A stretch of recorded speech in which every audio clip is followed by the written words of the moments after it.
Holy Angels, Holy Spirits, pahingi po kami ng kapangyarihan at importanteng mensahe po para sa mga Capricorn, Money, Career, November 2023. Para sa lahat ng mga Capricorn, November 2023, Capricorn, Money, Career. Hello po mga ate, mga dude. Kung bumalik ka, nagpapasalamat ako sa iyo. Sa mga bago at cross watchers, maraming salamat din po sa inyo. Alright, so umpisa na po natin agad. Capricorn. Maraming salamat po. Holy Angels, Holy Spirits, let go of guilt. Words of abundance. Wow. Cooperation instead of competition. Oh, napakaganda na mensahe po sa inyo. Words of abundance. You have the ability to instantly manifest abundance. Wow! Congrats! Mga ate, mga dude, congrats! Kasi napakaganda po nito. Kung ano yung sasabihin mo, kung anong bibigkasin mo, ngayong November ay magkakatotoo. Mabilis. Instantly. Instant. So, napakaganda niyan. Mabilis mag-manifest. Walang kahirap-hirap mga ate, mga dude. So, you have the ability to instantly manifest abundance by choosing powerfully positive words. So, yun po.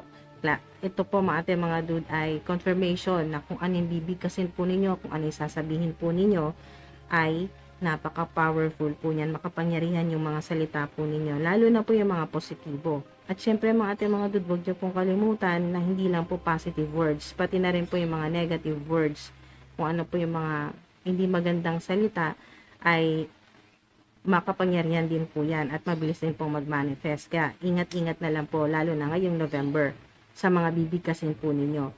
Always describe your own and the world's economic situation in loving and optimistic terms. And that is what you attract for yourself and others. So, yun po mga dude. Kung ano man po yung sitwasyon ng buhay po ninyo sa kasalukuyan, ayan po.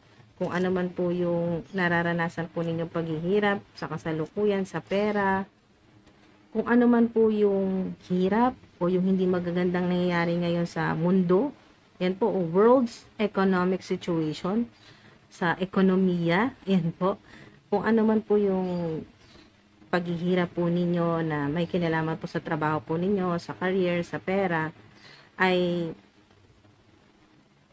sikapin pa rin po ninyo, no? Kasi alam niyo naman po yung realidad na talagang mahirap kumita ng pera, natotoo yung mga kasabihan ng matatanda na hindi pinupulot ang pera, na hindi nalalaglag lang sa puno ang pera, na mahirap kitain ang pera.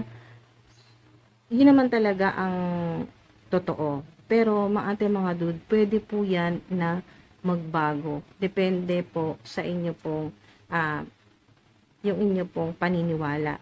So, pwede pa po yan mabago. Pwede nyo pa po yan na sanayin na maging loving and optimistic po yung inyo pong pagkakakilala sa pera. May pag-asa po yan. Hindi pa huli para baguhin nyo po yan na hindi mahirap kitain ng pera, lalo na kung naniniwala ka na lahat ng gusto mong i-manifest ay talagang ibibigay sa'yo ng Divine Universe, dahil ang Divine Universe ay infinite, unlimited. So, kahit anong gusto mong i-manifest ay posibleng mag-manifest o magkaroon ka dito po sa reality o dito po sa physical realm. So, ma-attract mo yan, mahahatak mo yan para sa iyo at para din sa ibang tao or sa mga taong gusto mong tulungan o sa mga taong umaasa sa iyo or sa mga taong nasa paligid mo. So mabilis talaga yung manifestation ngayon, mga ate, mga dude. Parang sinabi mo pa lang na magkakapera ako ngayon. O kaya ay matatanggap ko na ngayong week na to o ngayong buwan na to, matatanggap ko ng hinihintay ko malaking pera. Boom! Magkakatotoo talaga yan sa ilan. Yung iba naman po ay mananalo ako. Ayan po. So, hindi ko po pinopromote na kayo po ay magtataya, pero meron ako nakikita kasi dito na channel ko na energy na gusto nyo pa rin po talagang subukan. Hindi ko naman po nakikita na ultimong pambili nyo ng bigas ay itataya nyo po. Wala naman pong ganun ako nakikita na energy. Pero, kung kayo po ay may counting sobra, ay gusto nyo pa rin pong magbakasakali na yung lumalabas sa bibig po ninyo na ito po yun, words of abundance na, naku, tataya ako ngayon kasi baka manalo na ako ngayon. Ayan po, meron talagang masasaktuhan sa inyo na mananalo talaga. Oo, hindi nga ganun, hindi, mga ate, mga dude, hindi nga milyon, pero makakatulong talaga yan sa inyo financially. So, yun po yung maa-attract ng ilan. Talagang napaka-powerful ng inyo pong mga salita. Words, yan po, of abundance. Cooperation instead of competition. What's yours is yours and no one can take it from you. There's no need to compete as there's an abundance for all. You have complete access to unlimited abundance for yourself and to share with others. With cooperative partnerships, you can accomplish anything. So, sobrang linaw. Ito yung gustong talagang i-clarify sa inyo ng mga angels, ng guardian spirits ko na anything. Ayan, no, you can accomplish anything. Kahit ano man po yung ginagawa po ninyo, no?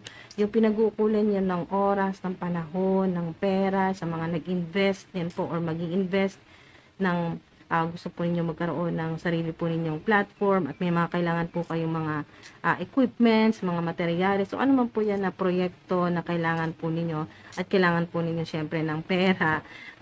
At sa ilan naman po ay sa mga nag-a-apply po abroad.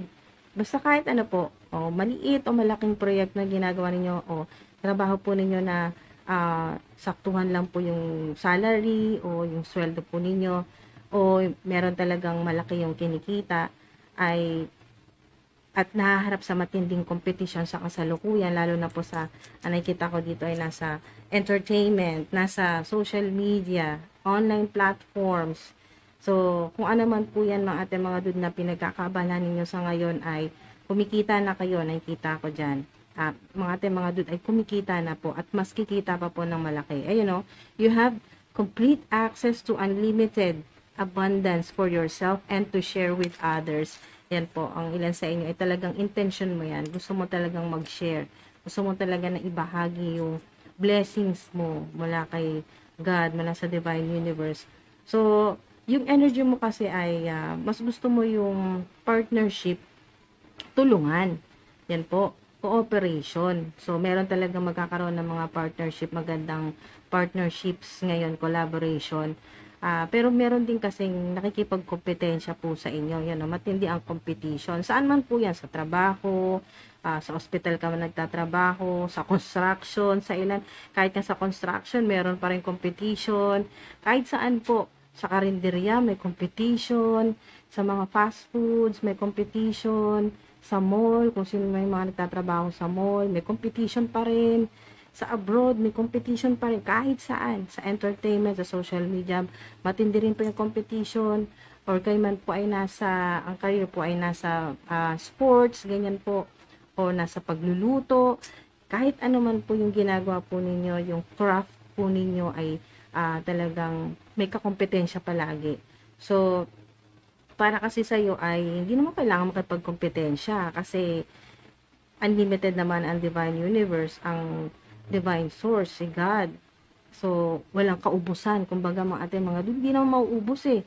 Kung ikaw payayamanin ng Divine Universe, ganun din naman sila eh. Pero, depende pa rin yun sa faith at pagsisikap, mga ating mga dude.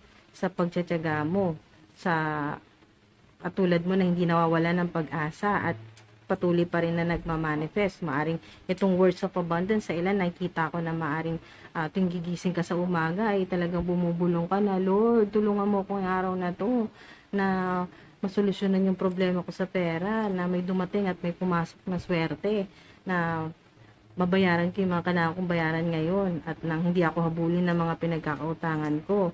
Yan po mga mga kahit aman po yan na lumalabas sa bibig po ninyo na chanting, money mantra, affirmation, panalangin, ano man po yan, na good intentions, positive, loving, and optimistic terms. Iyan po yung maa-attract po ninyo ngayong November.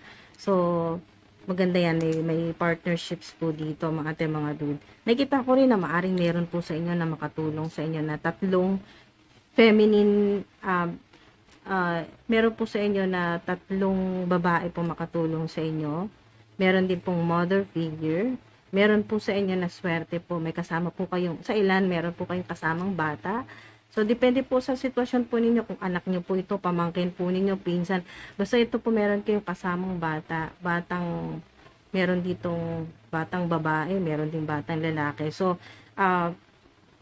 pero mas nakikita ko po dito ay batang babae. Napaka-cute. Ayan po. At mistisa. Meron ako nakikitang batang babae na mistisa. So, yun po mga ate, mga may makatulong sa inyo na mother figure o maring ito po ay yumao po ninyong mahal sa buhay na mother figure o mommy po ninyo or nanay or auntie. So, yun po mga ate, mga dude, meron makatulong sa inyo. Meron ding swerte sa inyo na sign niya na may swerte po sa inyo kasama po ninyo na bata. Swerte po sa inyo pong career, sa negosyo, creative projects. Let go of guilt. When you allow your light to shine brightly, you inspire others. Forgive yourself for what you think you've done or not done. And trust that God loves you unconditionally for who you are. Learn and grow from past mistakes instead of berating yourself for them. Let go of guilt. Kailangan nyo po yan ngayong November. At forgiveness, pagpapatawad na rin po sa inyong sarili. At sa mga nagbigay na rin po ng stress o problema po sa inyo sa pera or sa inyo pong trabaho, patawarin nyo na rin po yan. Kailangan nyo po yan na talagang magawa ngayong November, yung pagpapatawad. At kung ano man po yung guilt, yan po, ay kailangang i-release nyo na rin po yan ngayong November. Makakatulong po yan sa inyo pong manifestation na mas maging mabilis na mag-manifest. Kung wala na pong guilt, wala na pong galit sa ilan.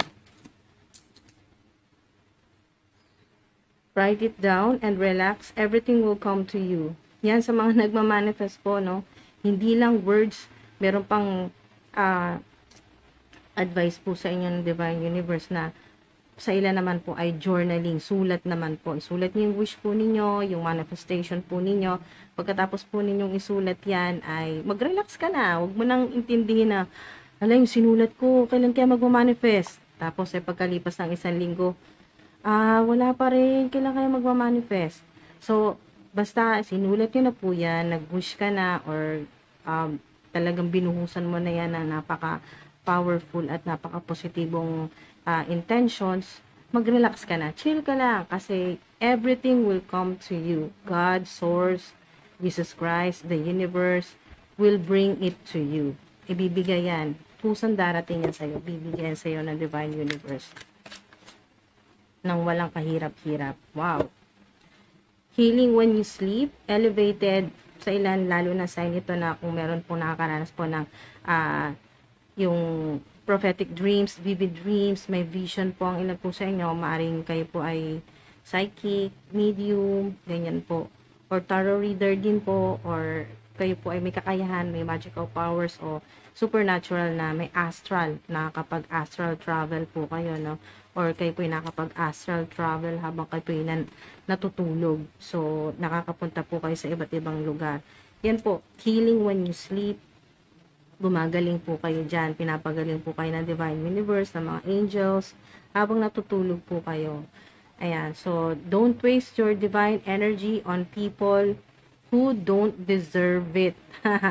Tama, walk away, disconnect, or mag-hermit mode po kayo. Ayan po, yung ngayong November meron talaga.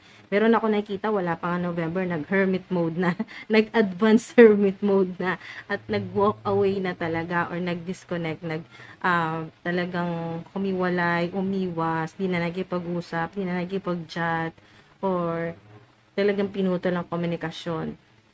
So, umiiwas na sa mga toxic po na mga tao na talagang hindi karapat-dapat na pag-aksayahan ng divine energy.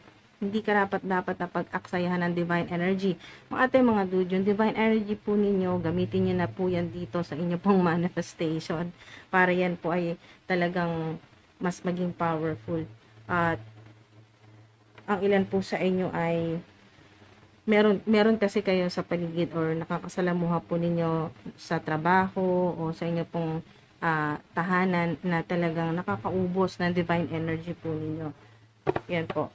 So, iwas na sa mga BS, bullshit, sa mga ganyan po na madrama, ibibigay ng drama, chaos, problema po sa inyo, sa pera. So, ito po yung mensahe po sa inyo ni Jesus Christ, ang Panginoong Jesus, so to speak, as above, so below.